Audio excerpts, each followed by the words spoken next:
যদি তার উপর দিয়ে হাওয়া বয়, হাওয়া যদি তার উপর দিয়ে ফুলের উপর দিয়ে বয়ে চলে, তবেই ফুলের গন্ধ ঘটে, ফুলের গন্ধ মানুষ পায়। পুরুষোত্তম তিনি এই অভ্রান্ত। যদি আমরা তার কথা বলি তবে তার সৌরভ চারিদিকে প্রকাশিত হয়। বহুদিন আগে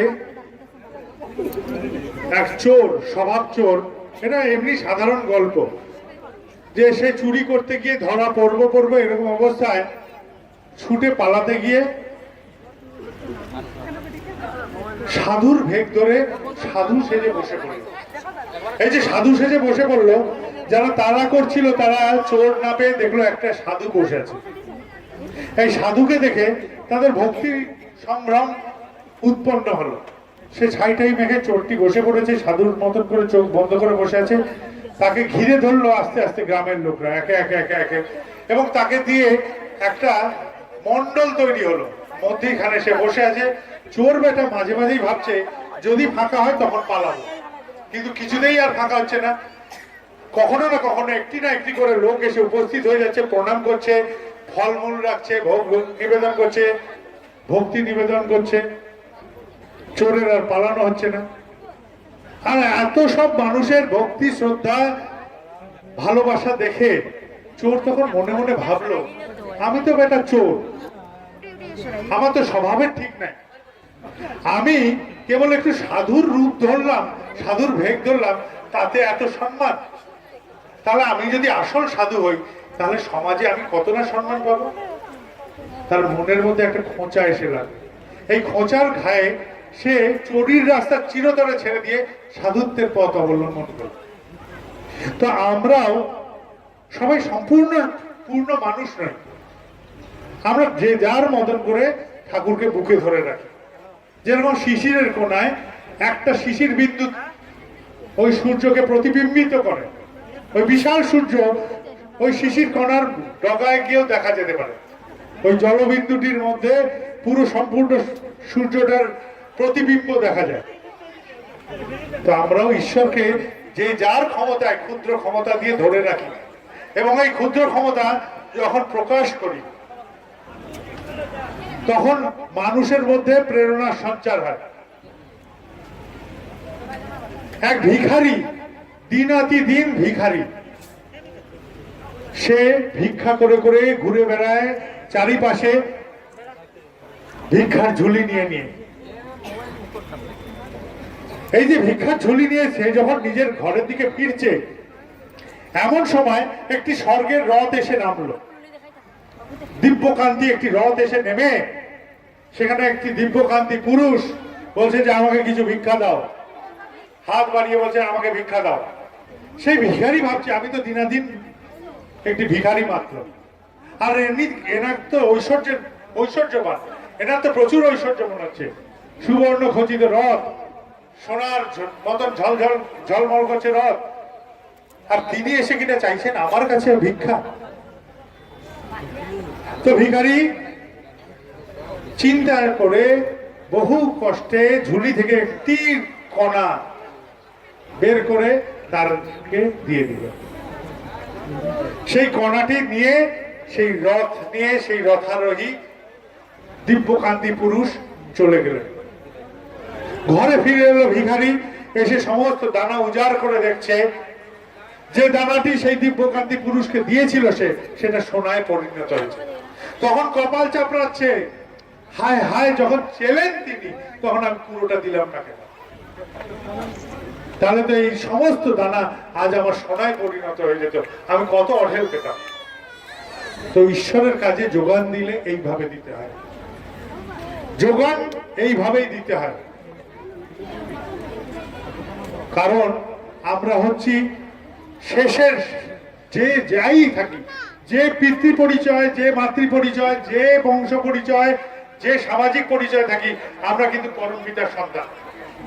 এটাই আমাদের একমাত্র পরিচয়। যখন বিপদে পড়ি, এর আগের বার এসে বলেছিলাম বিপদের সময় কেউ বাবা মা বলে না, বাবা বাঁচাও, মা বাঁচাও, ভাই বাঁচাও, ভগ্নী বাঁচাও বলে না, সব বলে ঈশ্বর বাঁচাও। তাহলে আলটিমেটলি আমরা ঈশ্বরেরই সন্তান। ঈশ্বরের কুকুর তুমি, নিষ্ঠা শেখল গলায় পড়া, ঠাকুরের বাণীতে কিরকম কুকুর হতে হবে, ঈশ্বরের সাথে কিরকম সম্বন্ধ হতে হবে। একবার ঠাকুর বসে আছেন, পরম প্রেমময় শ্রী শ্রী ঠাকুর বসে আছেন, কলকাতার বহিরাগত দুই দাদা, তারা ঠাকুর সান্নিধ্যে এসেছেন, অনেক লোকজন থাকে। ওই দুই দাদার মধ্যে একজনের সাথে ঠাকুর নিরন্তর কথা বলেন, স্নেহ ঝরা কথা বলেন, আর একজনের দিকে বিশেষ তাকান না,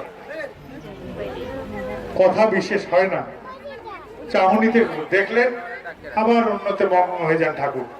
তার বুকে অঝোর অভিমান হয়েছে যে ঠাকুর আমার সাথে একটি কথা বলেন না, আর এই ব্যক্তির সাথে কত কথা বলে যাচ্ছেন, কত আদর করছেন, কত সোহাগ করছেন। মনে অভিমান যে ঠাকুর কই আমার সাথে তো কথা বললেন না, আমার দিকে তো তাকালেন না। সে মনস্থ করলো যে ঠাকুর এর কাছে আমি যাব এবং গিয়ে বলবো ঠাকুর আমি বাড়ি চললাম।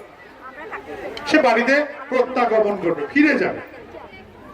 ঠাকুরের প্রতি তার অভিমান জমেছে, ঠাকুর তার দিকে তাকাচ্ছেন না, কথা বলছেন না, কষ্ট হচ্ছে তার। আরেকজনের সাথে কথা বলছেন, তার সাথে কথা বলছেন না। সে ঠাকুরকে নিবেদন করতে গেল, ঠাকুর আমি বাড়ি ফিরতে চাই।